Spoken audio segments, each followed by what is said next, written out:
C'est où?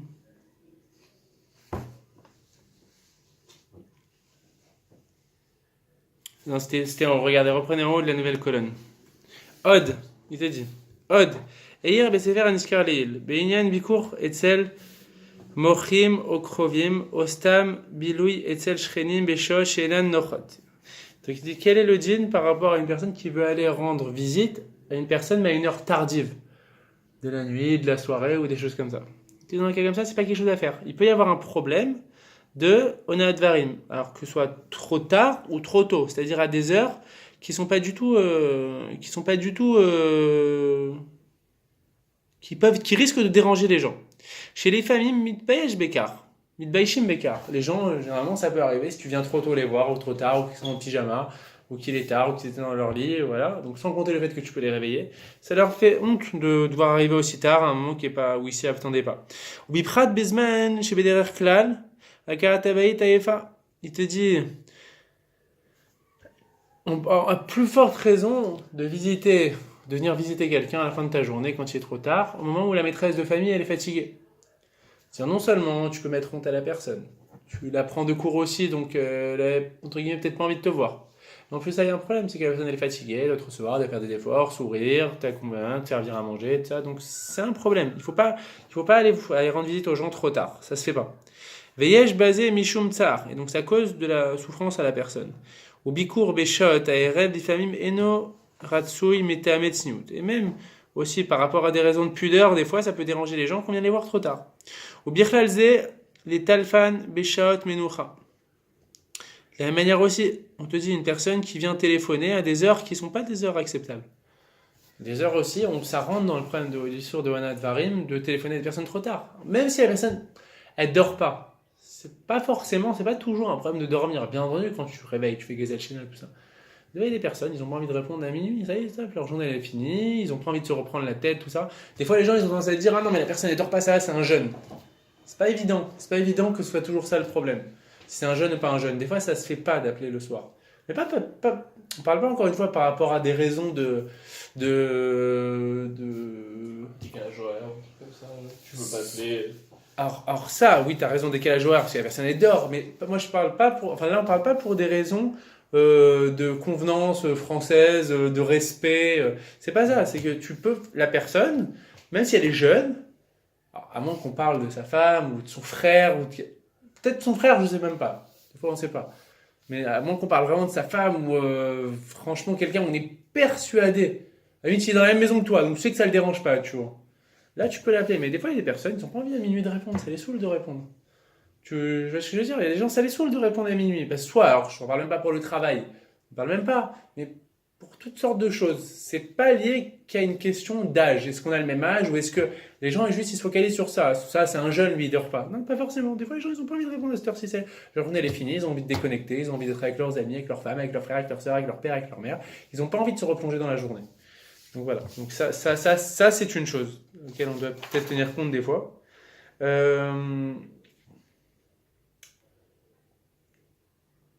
Vegam sheolchim lenachem parle d'un cas, donc il y a une visa de Nichum Avelim, de venir de consoler les endeuillés. Il y a une visa quand une personne est en deuil pendant les 7 jours et qu'elle reste chez elle, de venir la voir et de lui souhaiter ses condoléances, voilà, lui amener un plat, n'importe quoi. C'est une mitzvah de la Torah de Nichum Avelim. Ils viennent, ils disent une phrase et voilà. Même dans un cas comme ça, il te dit faire attention, les familles bain beshot achila ou beshot she'avel sarach les noirs. Des fois, ne pas venir à des moments où l'endeuillé il est fatigué ou l'heure du repas.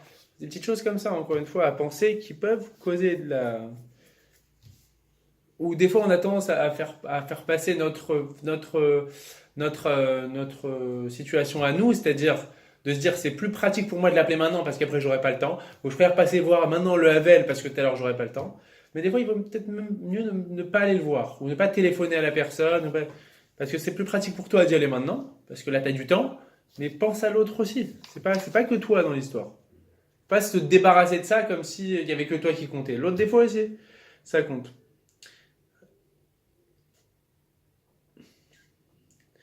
Maintenant, il dit un truc intéressant. Il dit Od, Meir Shab, Bemi Sheachal Davar Sheechon Odef. une personne qui mange quelque chose de malodorant.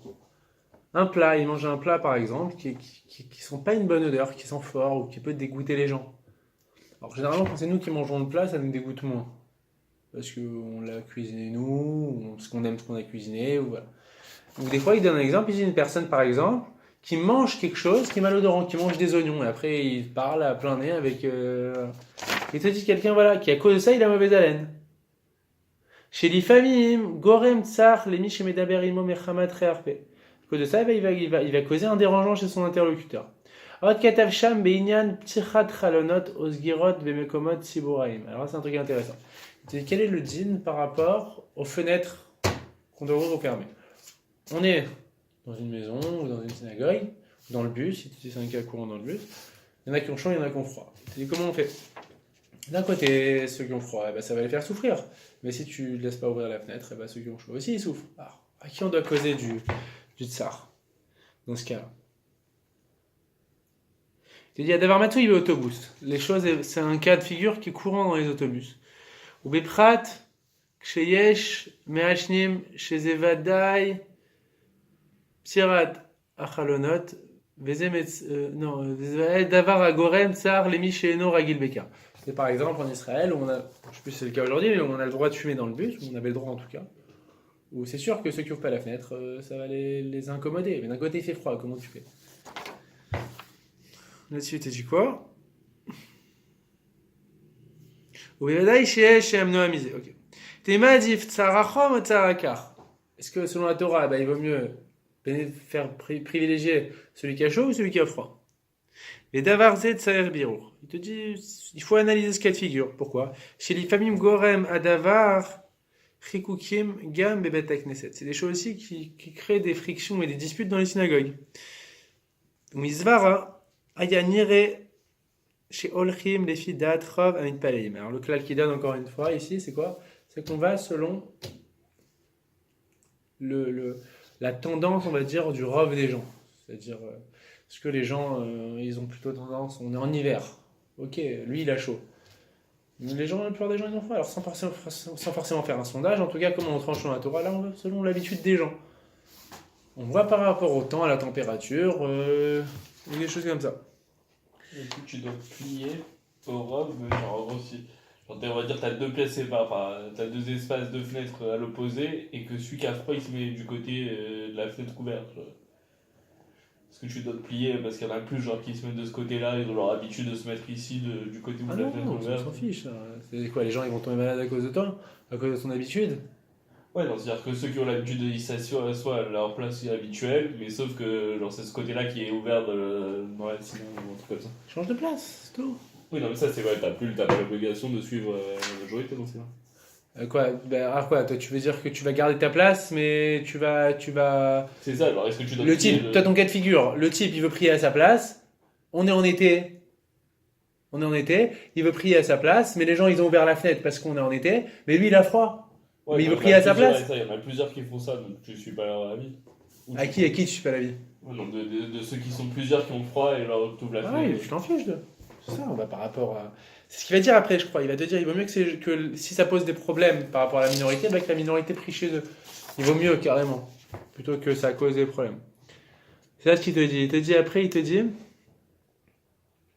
Donc on va par rapport au Rov, on a dit. Veim yesh lachouch mipne machala, efshar shemutav sheisher bebeto measher les gorem tsar les mishiou. Ou mutav levater al mekom. Ah, c'est marrant, c'est exactement. Il prend le cas de figure dont tu parles. J'avais pas tilté là-dessus. Regarde ce qu'il te dit. Il te dit, c'est au-dessus de la main là, ici, là, à peu près là. Regarde. Il te dit, veim yesh, tu l'as après Amit Palelim. Veim yesh. Au-dessus de la main, tout à droite, il y a le mot Amit Palelim. Il te dit, Veim, tu l'as, Yaniv? Ouais. Il te dit, Veim yesh lachouch, si on craint, mipne machala, que la personne elle va tomber malade maintenant, donc le type, ton cas de figure à toi, il va tomber malade, mais sa place maintenant, elle est juste à côté de la fenêtre, mais on est en été donc on doit ouvrir, mais il est très frileux. Efchar, chez Moutaf, chez Isher, Bebeto, il vaut peut-être mieux qu'il reste à la maison et qu'il prie tout seul. Be'asher, Ligrom, Tsar, les Char, Amit Palelim, plutôt que de créer de la souffrance aux autres en laissant la fenêtre fermée. Ou Pachout, il te dit, c'est évident, chez Emieh, chez Fsharout, l'Iftoar, Bechelek, Mibeta Knesset, Et c'est évident que si par contre, il te dit si par contre, eh ben, on a la possibilité d'ouvrir d'une partie de la synagogue, ou donc trouver un compromis, et de l'autre côté fermé, eh ben on le fera. Chez Tsaher la Sotken, tu fais comme ça. Il te dit, ou mutav levater al mekomo kavua, il te dit, il vaut mieux laisser tomber sa place fixe, mais asher ligrom tsar le acherim. Tu vois, c'est un peu ce que tu disais.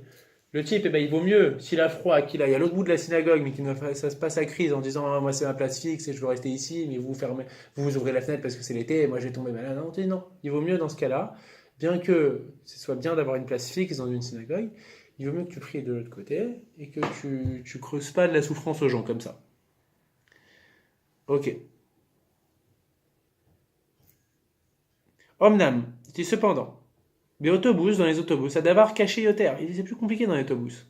Et que chez Yavinu, veitrajvu, aechad bedaat shel chavero, eshar, nimtsoa, pitachon, a manière daat kulam.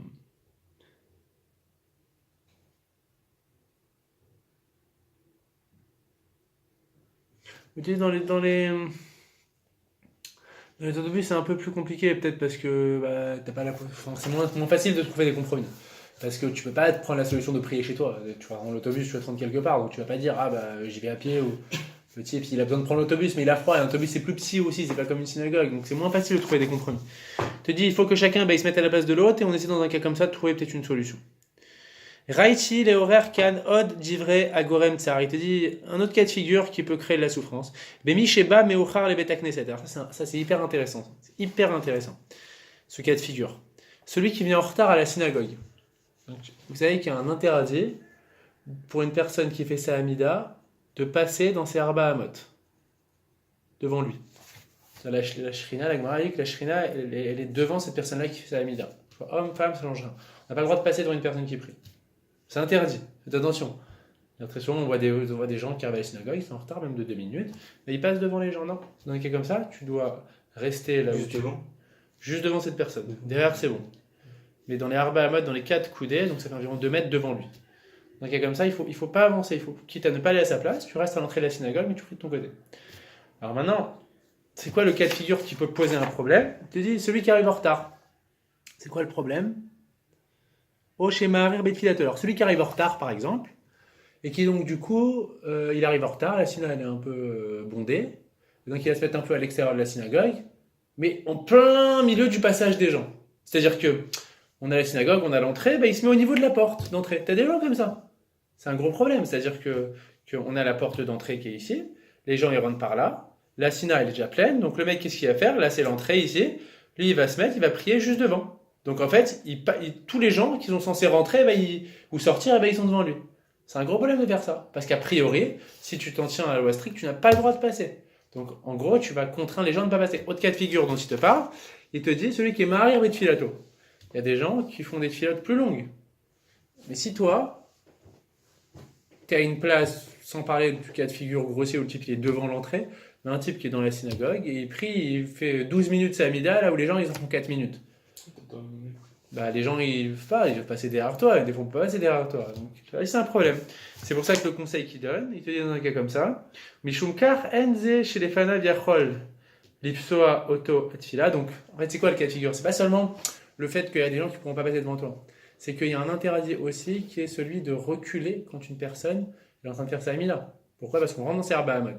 Si moi je prie ici, que l'autre il prie ici, qu'il est à peu près à 2 mètres, donc à arba hamot, et donc quand il va reculer pour les 3 bats de sa amida, il rentre dans mon domaine, dans mes 2 mètres, c'est interdit selon la. Alors il y a des permissions a posteriori de faire les 3 pas, mais en se tournant un petit peu. Je sais pas si vous avez déjà vu dans les synagogues, les gens des fois ils font pas les 3 pas tout droit, mais justement comme il y a quelqu'un qui prie derrière eux, ils ont plus le temps, ou ça fait 10 minutes, qu'est-ce qu'ils font? Eux ils sont là, on est 2 à prier comme ça, l'un devant l'autre.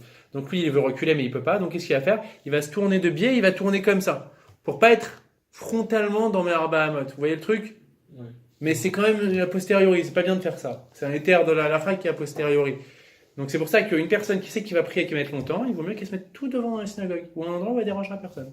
Pourquoi? Parce que tu enfreins l'intérêt de Onat Varim, c'est lourd quand même, de Onat Varim, et c'est aussi ce qu'on appelle Torah Tzibour, c'est-à-dire que tu causes quand ça prend une dimension, c'est-à-dire que beaucoup de personnes sont gênées, c'est un autre interdit qui est celui de causer un poids sur l'assemblée. C'est-à-dire c'est plus seulement une personne que tu fais souffrir, c'est qu'en gros une personne par exemple, un autre cas de figure de Torah Tzibour, qui peut rentrer aussi dans Onat Varim.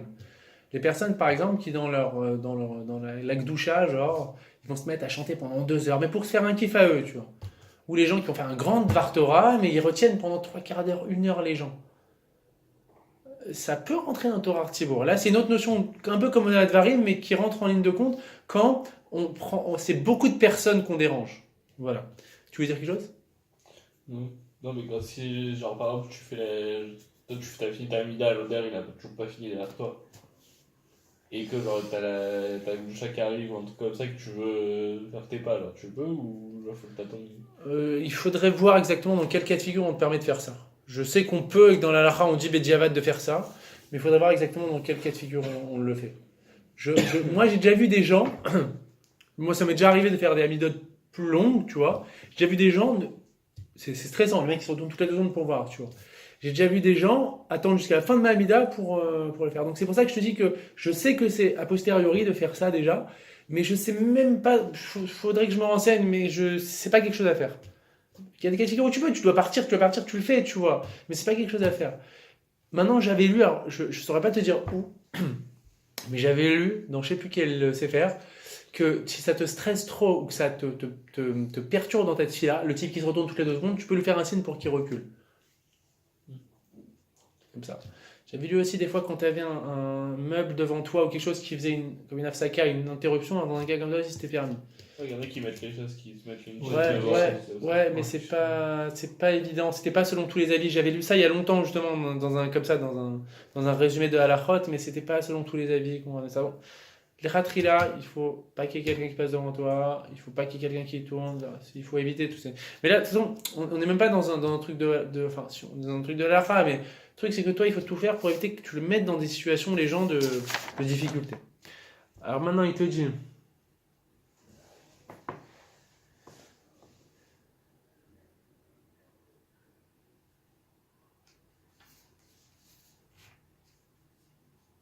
Ok, ça c'est ce qu'on a principalement ce qu'on a vu. Quelle heure il est? Quelle heure? 18. Ok, alors en 5 minutes, on va essayer de faire en 5 minutes cette page, on va pas lire les petites notes. C'est la deuxième feuille, on va lire ça en 5 minutes. Ça, on va le lire très vite. On va essayer 7 minutes pour le lire, on lit pas les notes. Ok, parce que c'est des petits cas de figure sympathiques. Donc, premier cas, Mechane Shem Ra Lechaveros, des cas qu'on a vu en plus. Celui qui donne un mauvais surnom à son ami. Amechane Shem Ra Lechavero Nechal Beisur Albanat Panim. Celui qui donne un surnom mauvais à son ami, eh ben, il rentre dans l'interdit de faire blanchir son prochain en public. Aragil la sotken en lo chelek le naba. Celui qui a l'habitude de faire ça, il n'a pas de part au monde futur. Veyored le geinam ve'enole. Et il descend au geinam et il ne remonte pas. C'est la Gemara qui dit ça. On répète. Celui qui donne un surnom méchant à son prochain, il le traite, alors, on va voir dans quel cas de figure. Un mauvais surnom, c'est quelque chose à bannir. On va voir qu'il y a différents cas de figure. Alors, maintenant, il y a différents cas de figure. Premier cas, chez Nomit Bayesh, quand tu mets pas honte à la personne. Aïsour likro beshem ra lechaveokem gam klapé mi sheorgal beshem ara shekorimlo. C'est interdit de donner un mauvais surnom à son ami. C'est valable aussi pour celui qui a l'habitude qu'on l'appelle comme ça. Depuis qu'il est petit, on l'appelle le gros. Il a l'habitude, il a plus honte. C'est quand même un interdit de la Torah. Nomit Bayesh bekar. Il a plus honte. Le type depuis qu'il est petit, on l'appelle le gros. Et il a pas honte. Malgré tout, ce serait interdit de la Torah. Imomnam ze shekorelo beshem ze itkaven le baisho berabim. Alors, il y a 2 cas de figure possibles. C'est ça ce qu'il te dit.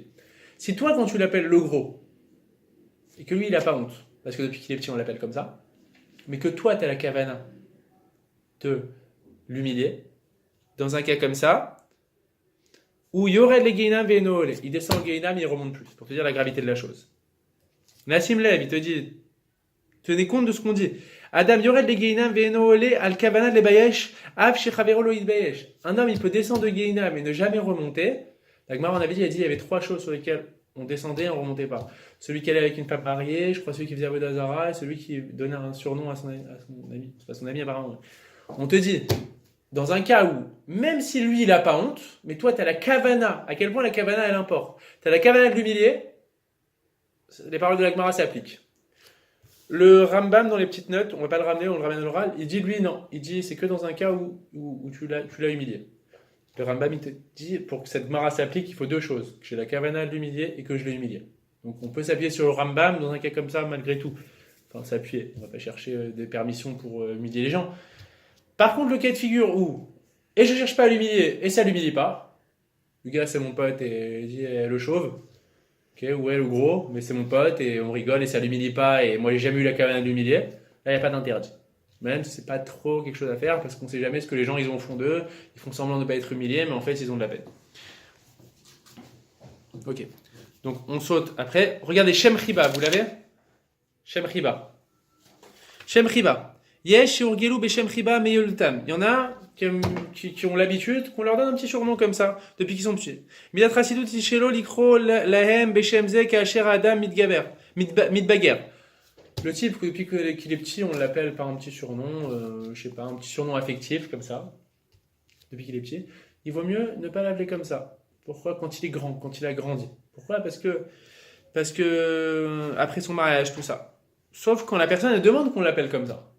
Parce que c'est un petit peu, c'est pas humiliant, mais c'est un peu dégradant quoi, d'avoir le petit surnom qu'on a depuis qu'on est petit, le petit diminutif. Même s'il n'y a pas d'interdit. Shne Shemot. Adam Shieshto Shne Shemot. Un type qui a deux noms. C'est-à-dire, avant de faire Tchouva, il s'appelait Kevin.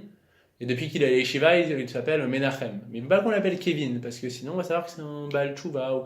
Pas forcément, mais il y a des personnes, voilà, maintenant ils sont devenus religieux, il ne veut plus qu'on les appelle par leur ancien nom, Chol. Veu Makpid Likro Leatzmo Beshem Echad. Ni Benehem Bedavka. Le type dit moi je veux plus qu'on m'appelle comme ça. Qui ou Mitbayesh Beshem Hasheni parce qu'il a honte de son deuxième nom. Asur Likro Lo Beshem Hasheni Nimrod Shezeu Shemo Amitu. C'est interdit de l'appeler par son deuxième nom puisque le type il a fait la demande explicite qu'on l'appelle plus comme ça. Ok. Kriyat Shem le Yeladim Yudbet. Raoui Meod Shaorim Lo Yitnu Lebnam O Lebetam Shem Ayelda Alou Leitbayesh Bo. Il faut faire très attention à ce que les parents donnent des noms à leurs enfants qui ne vont pas leur mettre la honte. Ok. Limrod, Shemze ou Shel Karav Mishpacha Sheniftar, bien que des fois on donne ce nom parce que c'est le nom d'un proche défunt et on veut lui rendre honneur et hommage. Orim Shena Mizarim, Meana Gazo Alulim les archives Shutafim Bebusha, Shenachel Baneem, Share Begermatam Igia Abusham Leyeled. Donc, dans un cas comme ça, il faut faire très attention à ne pas leur donner des noms parce que c'est le nom d'un défunt, tout ça, ça peut faire honte à l'enfant. Et donc, dans un cas comme ça, il faut faire attention. Moi, je pensais toujours au prénom. Bon, mais c'est pas pareil. C'est dur, par exemple, d'appeler un enfant Israël en France, moi, je trouve. Je pense qu'il s'appelle Israël. Donc, après, je sais pas, plein de cas de figure où on va dans des papiers, où on va lire, je sais pas. Israël, moi, je trouve, c'est un beau prénom, mais je trouve ça pas facile de s'appeler Israël en France. Alors, je sais pas si c'est ce cas de figure dont on parle. Là, on parle plutôt d'une personne qui va être humiliée parce qu'elle a un nom très bizarre, tout ça. Même Israël, moi je trouve, je sais pas, c'est pas simple, c'est pas simple. Quoi. C'est dur vis-à-vis de l'extérieur, c'est ça vis-à-vis de toi. Oui, mais peut-être, non, mais c'est pas, là on parle aussi de l'extérieur, toujours, tu vois, toujours ouais, par rapport aux autres. Par rapport aux goïms que ça va être dur.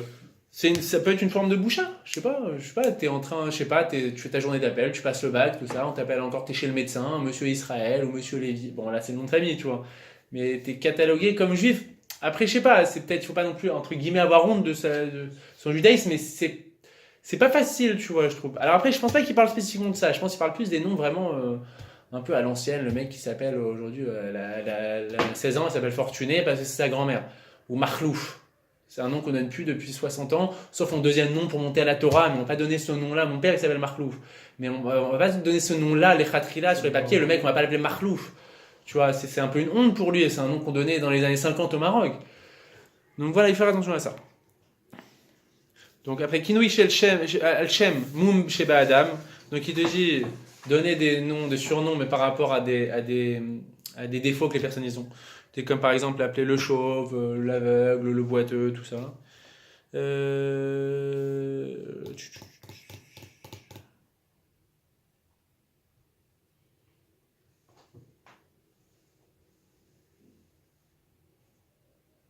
Ok, bon voilà. Grosso modo, par rapport à ça, après, bon, là, c'était des choses, lui donner, est-ce qu'on a le droit de... c'était le Icar des halakhot qu'on voulait ramener aujourd'hui. Voilà, donc on a dépassé un petit peu. Chazal, donc je vous dis la semaine prochaine, si Dieu veut, on va commencer un nouveau sujet sur le reste.